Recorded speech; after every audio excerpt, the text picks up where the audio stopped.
Good morning, weather friends. It's social meteorologist Bob Clubs, and you'll have to forgive me for sounding a little bit like a soft rock DJ, but the puppy's the only person that's decided it's time to be up yet on a Saturday morning. So I'm going to talk a little bit softly to you this morning, but I posted a couple of times about the week of February 1st on the page, and I'm not meaning to sound coy for you, but that's a week out, so it's a little bit tough to know. As we know, things sometimes don't play out later in the day like we think we're going to. But enough is coming in on the models that I think it is definitely worth watching this week as we get closer and closer. This is a model that shows total precipitation. I'm going to take you through it real quick, put it in motion. What it's going to do is it's going to take us through the week here and show us that we are not going to see a lot of precipitation this week. But I'm going to stop it right here at the end of the week. This is on January 31st, which is Friday, and you see that we may get a little bit of precipitation. I think that this actually might come through Thursday night based on what I'm seeing.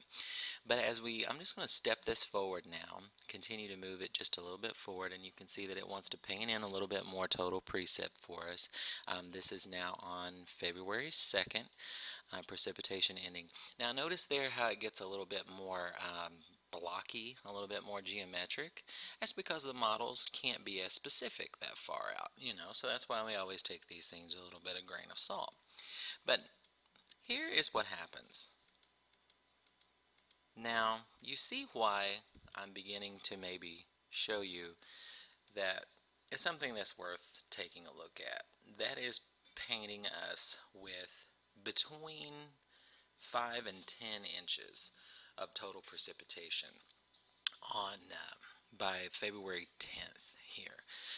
Most of what I'm seeing shows that the window that we're looking at mostly is February 1st through about February 6th, and the temperatures, big surprise, are going to, I think, end up being the determining factor here.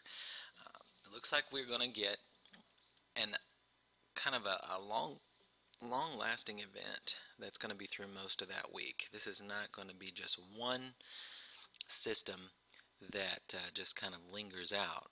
We're going to have multiple chances of precipitation as we go throughout that week, and with each one, as we've come to know and love and expect here in Southeast Missouri, a lot of the story is going to be dictated on what ends up happening with the temperatures in terms of what that precipitation ends up falling as.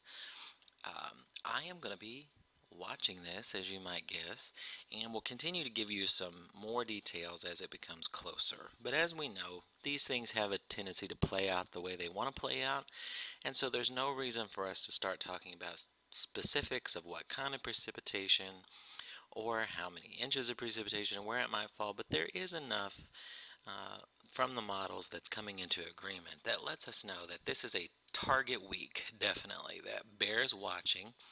And as I mentioned in a post previously, maybe you could beat the rush as you're stopping by the store a couple of times this week. If you wanted to go ahead and get your kitty litter or your dog food or your bottled water or your eggs or bread or whatever the case might be, you might it might be one of the benefits of being a weather friend, that you know that this thing might be coming and you can beat the rush. But I'm going to give you details throughout the week, friends. That's what I do. I'm social meteorologist Bob Clubs, watching the weather so you don't have to.